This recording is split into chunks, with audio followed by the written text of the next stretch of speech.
कौसल्या सुप्रजा रामपूर्वा सन्ध्या प्रवर्तते उत्तिष्ठ नरशार्दूल कर्तव्यम् दैवमाह्निकम्। कौसल्या सुप्रजा रामपूर्वा सन्ध्या प्रवर्तते उत्तिष्ठ नरशार्दूल कर्तव्यम् दैवमाह्निकम्। उत्तिष्ठोत्तिष्ठ गोविन्द उत्तिष्ठ गरुडध्वज उत्तिष्ठ कमलाकान्ता त्रैलोक्यम् मङ्गलम् कुरु। उत्तिष्ठोत्तिष्ठ गोविन्द उत्तिष्ठ गरुडध्वज उत्तिष्ठ कमलाकान्ता त्रैलोक्यम् मङ्गलम् कुरु। मातः समस्त जगताम् मधुकैटभारे वक्षो विहारिणि मनोहर दिव्यमूर्ते श्रीस्वामिनि श्रुत जनप्रियदानशीले श्रीवेङ्कटेश दयिते तव सुप्रभातम्। मातः समस्त जगताम् मधुकैटभारे वक्षो विहारिणि मनोहर दिव्यमूर्ते श्रीस्वामिनि श्रुत जनप्रियदानशीले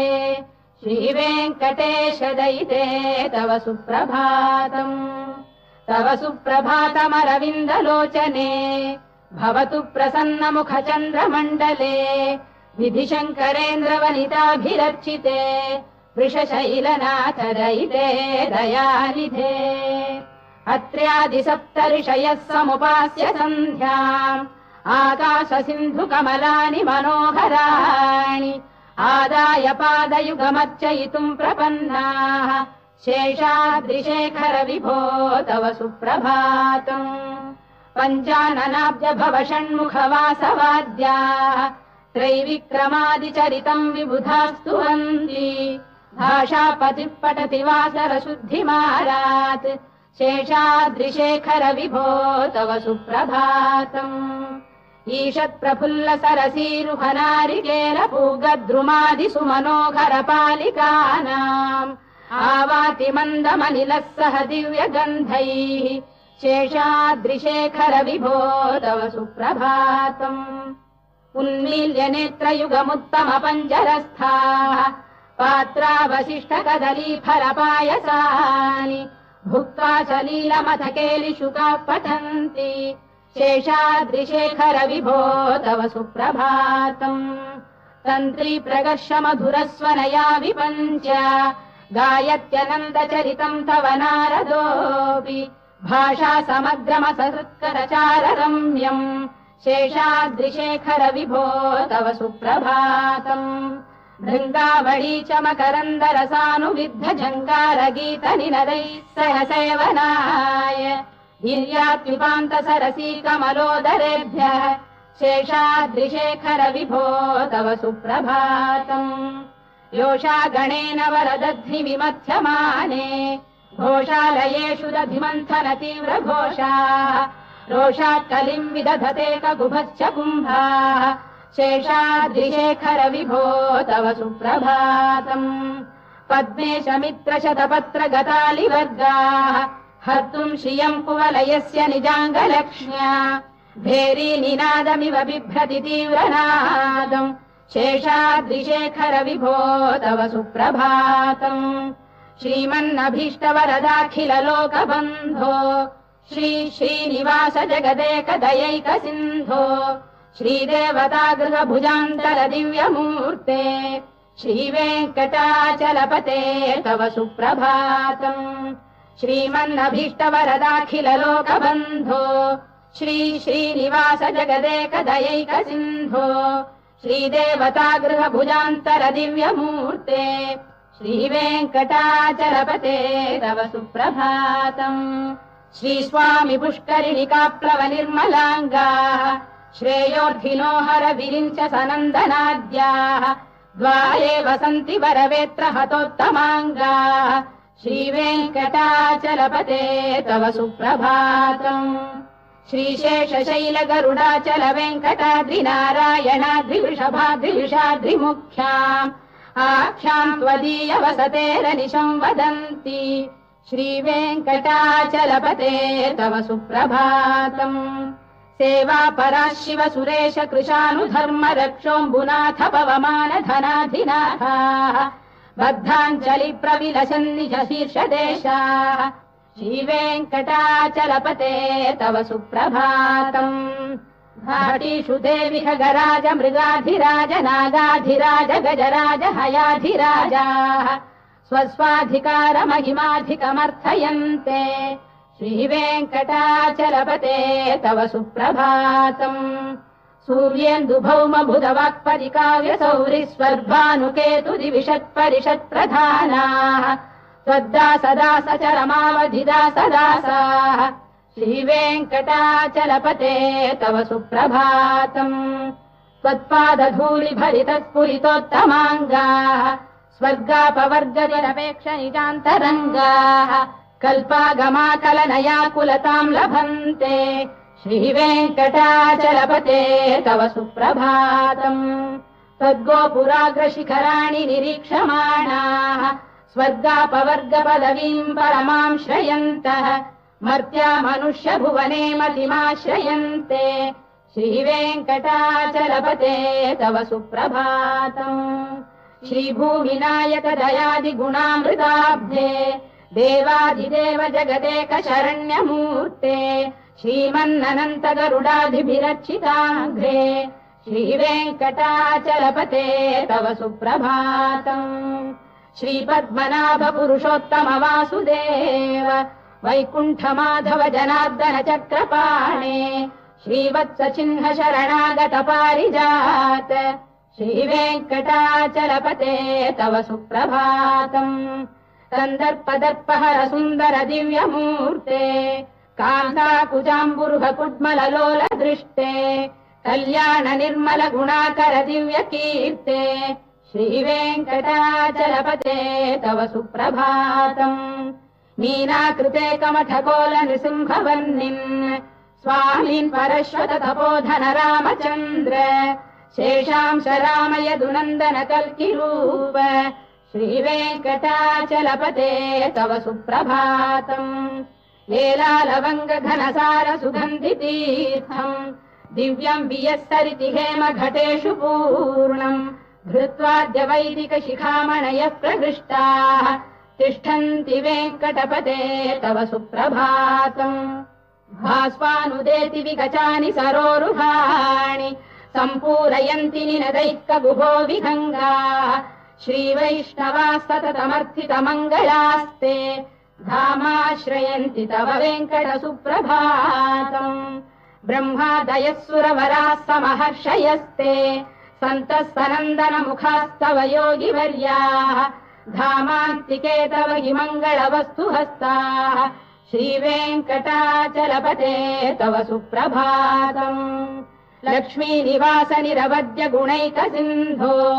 संसार सागर समुत्तरणैकसेतो वेदान्त वेद्य निज वैभव भक्त भोग्य श्रीवेङ्कटाचलपते तव सुप्रभातम् लक्ष्मीनिवास निरवद्य गुणैक सिन्धो संसार सागर समुत्तरणैकसेतो वेदान्त वेद्य निज वैभव भक्त भोग्य श्रीवेङ्कटाचलपते तव सुप्रभातम् इत्थम् वृषाचलपतेरिह सुप्रभातम् ये मानवाः प्रतिदिनम् पठितुम् प्रवृत्ताः तेषाम् प्रभात समये स्मृतिरङ्गभाजाम् प्रज्ञाम् परार्थसुलभाम् परमाम् प्रसूते इत्थम् वृषाचलपतेरिह सुप्रभातम् ये मानवाः प्रतिदिनम् पठितुम् प्रवृत्ताः तेषाम् प्रभात समये स्मृतिरङ्गभाजाम् प्रज्ञाम् परार्थसुलभाम् परमाम् प्रसूते कमलाकुचूचुक कुङ्कुमतो नियतारुणितातुलनीलतनो कमलायतलोचन लोकपते विजयी भव वेङ्कटशैलपते कमलाकुचूचुक कुङ्कुमतो नियतारुणितातुलनीलतनो कमलायतलोचन लोकपते विजयी भव वेङ्कटशैलपते सचतुर्मुख षण्मुख पञ्चमुख प्रमुखाखिल दैवतमौलिमणे शरणागत वत्सल सारनिधे परिपालय माम् वृषशैलपते अतिवेलतया तव दुर्विषहैरनुवेल कृतैरपराधशतैः भरितम् त्वरितम् वृषशैलपते परया कृपया परिपाहि हरे अधिवेङ्कटशैलमुदारमतेर्जनताभिमताधिकदानरतात् परदेवतया गदितान्निगमै कमलादयितान्न परम् कलये कलवेणुरवावशगोपवधूशरकोटिवृता स्मरकोटिसमात् रतिवल्लविकाभिमतात् सुखदात् वसुदेवसुतान्न परम् कलये अभिराम गुणाकरदाशरथे जगदेकधनुर्धर धीरमते रघुनायक राम रमेश विभो वरदो भवदेव दया जलधे अवनीतनया कमनीयकरम् रजनीकर चारुमुखाम्बुरुहम् रजनीचर राजतमो मिहिरम् महनीयमहम् रघुराममये सुमुखम् सुहृदम् सुलभम् सुखदम् स्वनुजम् च सुखायममोघशरम् अपहाय रघुद्वहमन्यमहम् न कथञ्चन कञ्चन जातु भजे विना वेङ्कटेशम् न नाथो न नाथः सदा वेङ्कटेशम् स्मरामि स्मरामि हरे वेङ्कटेश प्रसीद प्रसीद प्रियम् वेङ्कटेश प्रयच्छ प्रयच्छ विना वेङ्कटेशम् न नाथो न नाथः सदा वेङ्कटेशम् स्मरामि स्मरामि हरे वेङ्कटेश प्रसीद प्रसीद प्रियम् वेङ्कटेश प्रयच्छ प्रयच्छ अहम् दूरतस्ते पदाम्भोजयुग्म प्रणामेच्छयागत्य सेवाम् करोमि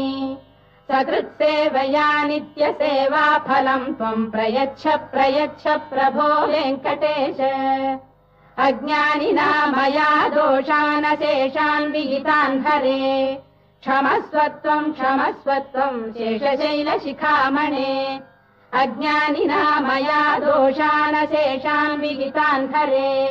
क्षमस्वत्वम् शेषशैलशिखामणे ईशानाम् जगतोऽस्य वेङ्कटपतेर्विष्णोः पराम् प्रेयसीम्